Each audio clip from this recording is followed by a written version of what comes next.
After the death of his daughter, Gore the God Butcher goes on a revenge-fueled killing spree, killing all the gods he can find. Naturally, Thor gets wind of this and must stop Gore at all costs, reuniting with his old flame, Jane Foster, in the process. As the follow-up to Thor Ragnarok, considered by many, myself included, to be one of the best MCU movies to date, Love and Thunder had a lot to live up to. It's again written and directed by Taika Waititi, and it again mixes his unique brand of humour with heart, action and more. However, Love and Thunder does not reach the highs of Ragnarok, falling severely short and settling instead for a fun but sometimes messy movie. Chris Hemsworth is the goofy, fun Thor, this time wondering just what his purpose is, if he even has one beyond saving the day and slaying bad guys. Hemsworth does a good job at balancing the comedic moments of the movie with the action beats and the more emotional, dramatic moments. In the right hands, like Waititi's, he is a great actor and he owns this movie. Christian Bale's Gore is a very captivating and creepy villain. The look of the character is a little on the simplistic side, deliberately so, and it works, especially in contrast to the brightly dressed, colourful movie around him. Christian does a fantastic job at making Gore an unpredictable and intimidating and spooky presence.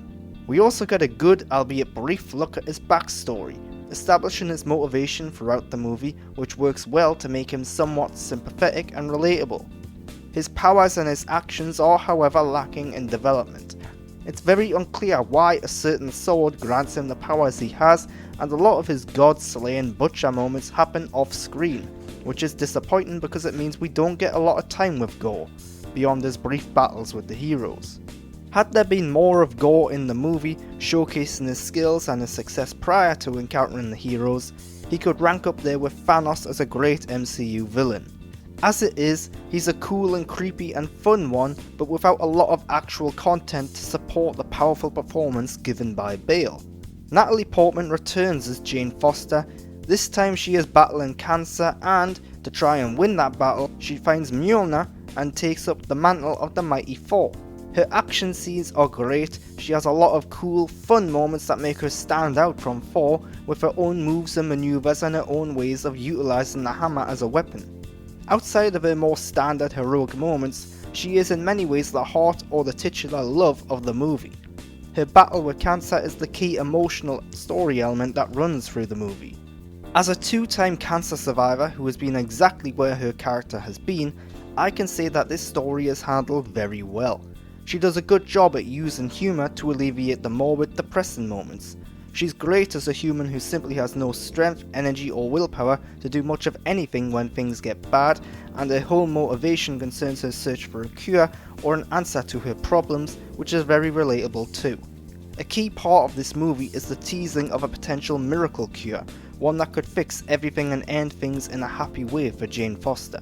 Without spoiling what happens, I'm glad this miracle cure was not fully realised in the movie, leaving room for some grounding and believability, but also presenting strong themes about hope and strength and more. The themes and tone of the movie are some of Love and Thunder's biggest issues. There is a large amount of comedy in this movie, some of which works and is very funny, a lot of which does not work and instead makes the movie hard to engage with. Every emotional moment, every serious dramatic moment, and almost every other moment in this movie is interrupted by a comedic beat. These comedic beats, whether they are funny or not, often derail the tone and throw away any semblance of reality.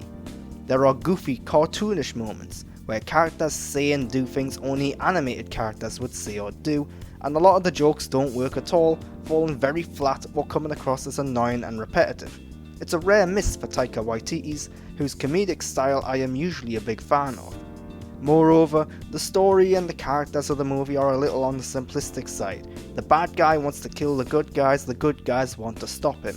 That is all the story there is in Love and Thunder, at least on the surface. The characters also serve very basic generic roles.